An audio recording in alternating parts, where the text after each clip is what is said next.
जो पिता जो पूरे देश की रक्षा कर रहा है अपने बेटा की रक्षा नहीं कर पाया, जिसकी जिम्मेदारी छोड़ा वो भी उनको नहीं बचा पाए, चीनी मोमो कर कर उनको मार दिया गया। कैसे देख रही है? सर शर्मनाक बात है सबसे पहले, क्योंकि ये देश आप लोगों को भी सबको पता है कि यहाँ पे भिन्न भिन्न तरीके के लोग हैं, ठीक है। अलग अलग कल्चर के लोग हैं, अलग अलग बोली के लोग हैं, अलग अलग पहनावे के लोग हैं, अलग अलग फेस्टिवल्स के लोग हैं, अलग अलग धर्म के लोग हैं, ठीक है। सबका राज्य अलग है, सब कुछ अलग है। और हमारी ताकत सबसे बड़ी यही है कि हम लोग डाइवर्सिटी होने के बावजूद भी यूनाइट है।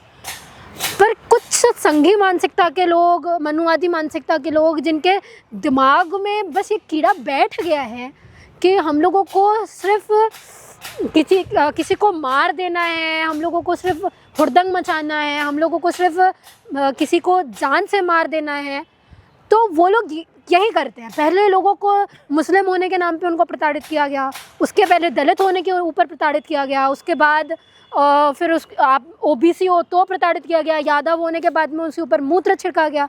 अब नया ट्रेंड आया है कि आप अगर नॉर्थ ईस्ट से बिलोंग करते हैं तो फिर आप चाइनीज़ हो गए हैं। तो फिर क्यों फूट फूट के आते हैं जब चाइना अरुणाचल प्रदेश घेर लेता है, तब आप क्यों बोलते हैं कि अरुणाचल प्रदेश हमारा? चाइना का था भी नहीं ना। नहीं तो नहीं था ना, वही तो मैं बोल रही हूँ। इलीगली आप चाइना कर रहे हैं ना उसको अंदर, तब आप फूट फूट के क्यों आ जाते हैं कि चाइना हमारी बॉर्डर पे कब्जा कर रहा है? नहीं अरुणाचल प्रदेश हमारा देश। आपने उन लोगों को अपना समझा कब है? उन लोगों को हमने इंडियन कब समझा है? आज भी तो वही हुआ ना, उन लोगों को नहीं समझा, इसलिए उनको चाइनीज, मोमोज ऐसे नाम करके मार दिया। चाइनीज नहीं भी है, भारतीय नहीं भी है, तो मारने का अधिकार लोगों को किसने दे दिया है? पता नहीं, इनकी सरकार है, अब इन लोगों को दे दिया होगा। हिंदूवादी लोगों ने बजरंग दल को जैसे खुलेआम इन्होंने दे दिया, आरएसएस को दे दिया अब खुला मौका कि आप जाके किसी को भी मार दो, किसी को भी कुछ भी कर दो, हाँ, किसी को फांसी में लटका दो, किसी को एनकाउंटर कर दो। कानून किसके लिए? कानून हमारे लोग, हमारे जैसे गरीबों के लिए है। क्या देखो, सीधे आपको बात बताऊं, कानून और मारने का अधिकार उन लोगों के पास है जो पावर में है। वो अगर गद्दी में बैठ जाएंगे ना सर, तो उनके लिए मर्डर माफ, उनके लिए कानून माफ, उनके लिए कुछ भी माफ। पूरा कानून आपके लिए पलट दिया जाएगा। जो आपने सेंगर के मुद्दे पे देख लिया कि रेप के पॉस्को केस में भी आपके लिए पूरा लॉ पलट दिया जाएगा, आपके लिए पूरी सेंट्रल गवर्नमेंट आ जाएगी, आपके लिए पूरी यूपी गवर्नमेंट आ जाएगी। तो ये उन लोगों के लिए है, एंजल जैसे लोगों के लिए नहीं है, जो मरते मरते भी इंसान ये चीज़ बोल रहा है कि मैं इंडियन हूँ। तो आप समझिए उसके अंदर आपसे ज़्यादा भारतीयता है, जो मरते मरते भी अपनी आखिरी सांस में भी ये बोल रहा है कि मैं भारतीय हूँ। तो मतलब आपसे ज़्यादा, और यही लोग हैं ना बॉर्डर में आप लोगों के लिए, यही लोग लड़ते हैं। इनके पिता बॉर्डर में ही वही तो मैं बोल रही हूँ, यही लोग हैं जो बॉर्डर में आप लोगों के लिए लड़ते हैं। यही लोग हैं जो आपको सेफ महसूस करवाने के लिए अपनी जान की आहुति दे देते हैं कि हमको मार दिया जाए। आप लोग तो अय्याशियाँ कर रहे हैं अपनी बीवी के साथ में घर में, ठीक है। ये लोग अपने परिवार को छोड़ छोड़ के बॉर्डर में लड़ते हैं। एंजल के मौत का जिम्मेदार कौन है फिर? इस एंजल के मौत का जिम्मेदार पूरी सरकार है, ठीक है। ये वो चंद चुनिंदा लोग हैं जो अपने आप को हिंदूवादी कहते हैं कि हमने जो बेड़ा उठा के रखा है सबको हिंदू राष्ट्र बनाने का, हम लोगों को हक है उनको मारने का। मुख्यमंत्री धामी साहब ने बातचीत की उनके पिता से, लग रहा है कि इंसाफ मिलेगा। क्या हो गया उससे बातचीत करने से? बातचीत करने से न्याय मिलता है? बातचीत करने से क्या हो जाता है सर? न्याय तब मिलता है जो ये सरकार है ना, जो ये बोलती थी कि हम फांसी में टंगाने का काम करेंगे, न्याय तब मिलता है कि आप तब फांसी में टंगाओ, नहीं तो एज पर लॉ आप उसके ऊपर कोई ना कोई चार्जेस डाल के उसको अंदर करो। मुख्य आरोपी अभी भी फरार है। अब सोचिए क्या बात है, 10 लोगों को तो वैसे ही आप पकड़ लेते हो, पर मुख्य आरोपी को आप पकड़ नहीं पाते हो। इसका मतलब ये है ना कि ऊपर तक कनेक्शंस हैं। लेकिन उसी स्टेट में, उसी उत्तराखंड में एक बेटी, अभी तो उन्नाव का मामला आया ही नहीं था कि वो फिर से आ गया, ऑडियो वीडियो वायरल हुआ है। किस तरीके से अंकिता को कैसे इंसाफ मिलेगा? कमाल की बात है, इसमें भी ये चीज़ पता चली कि बीजेपी के ही लोग हैं जिन्होंने किया है। कमाल की बात है, ये बीजेपी वही बीजेपी है जो ये बोलती थी कि बेटी बचाओ बेटी पढ़ाओ, और आज उसके खुद के नेता और लड़कियों के साथ में रेप कर रहे हैं, उसका मर्डर करके चले जाते हैं, खुलेआम घूमते हैं। अपराधी होता है, बीजेपी से क्यों जोड़ रहे हैं? बिल्कुल सही बात है सर, अपराधी होता है, पर पार्टी है पूरी अपराधियों की है। क्या करोगे आप?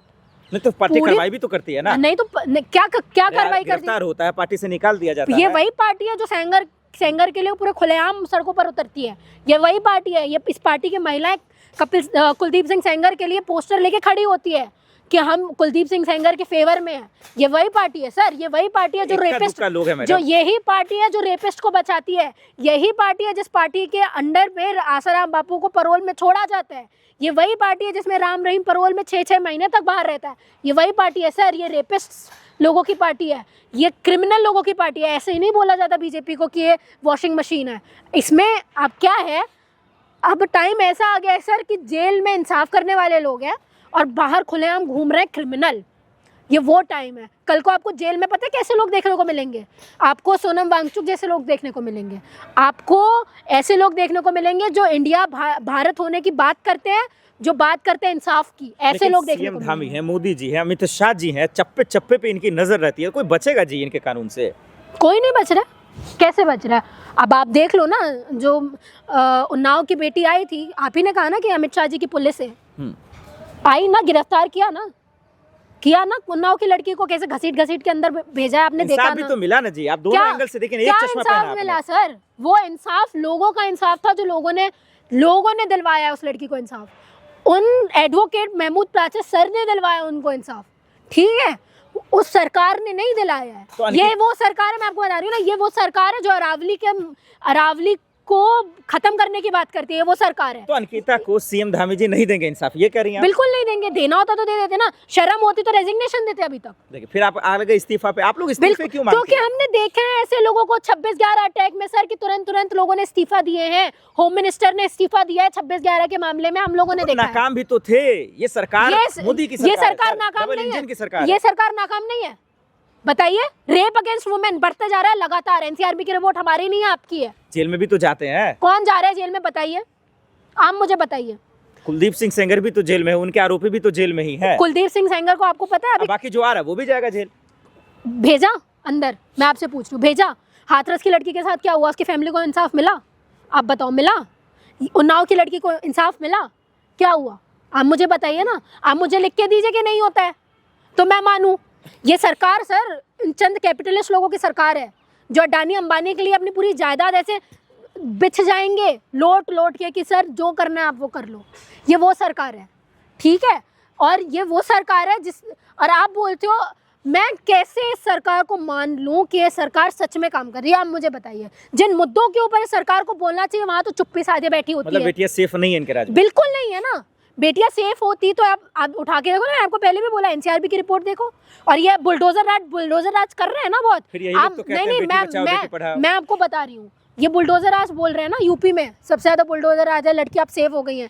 सबसे ज्यादा रेप अगेंस्ट वुमेन यूपी में है, सबसे ज्यादा क्राइम अगेंस्ट वुमेन यूपी में है, सबसे ज्यादा। बताइए आप ये बताइए, एंजल और अंकिता को लेकर क्या कहेंगे कि कैसे इन लोगों को इंसाफ मिल सकता है? देश को क्या करना चाहिए, सरकार को क्या करना चाहिए? इन लोगों को इंसाफ तब मिलेगा जब हमारे लोगों को ये चीज़ समझ में आएगी सर कि आज शायद अंकिता हो सकती है, कल को हमारी बारी भी है। हमारे लोगों को सड़कों पर उतरना पड़ेगा। हमारे लोग भूल चुके हैं सड़कों पर उतरना। हमारे लोगों ने है ना, मतलब वो कांशीराम जी कहते थे कि जब सड़कें आवारा हो जाती, जब सड़कें सुनसान हो जाती है, संसद आवारा हो जाती है। ये वो वक्त है जब संसद आवारा हो चुकी है, क्योंकि सड़कों पर लोग नहीं हैं। जिस दिन लोग सड़कों पर होंगे उस दिन अरावली जैसी स्थिति होगी कि अरावली का पूरा जो आप लोगों ने डिसीजन लिया उसको वापस लेना पड़ेगा। कुलदीप सिंह सेंगर जैसा होगा, 13 पॉइंट रोस्टर जैसा होगा, है ना, ये एनआरसी से सीए जैसा होगा, तब होगा इन लोगों को। और ये हमारे हाथ में है, क्योंकि एट लास्ट ये जनता की सरकार है, पावर जनता के पास में है। इंडियन कॉन्स्टिट्यूशन में बोला जाता है ना, we the people of India. हमसे हो तुमसे हम नहीं है, ये बात हमेशा याद रखना। आज गद्दी पे आप ज़रूर बैठ सकते हैं, कल को हम आपको भी गिरा सकते हैं।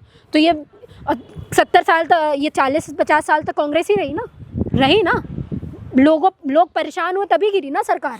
70 साल की कांग्रेस को अगर गिरा सकते हैं तो ये 10-20 साल की जो बीजेपी नई जो आई हुई है ना, जो इतना उड़ रही है, इसको भी गिरा सकते हैं। और एक बार गिरेंगे तो आना मुश्किल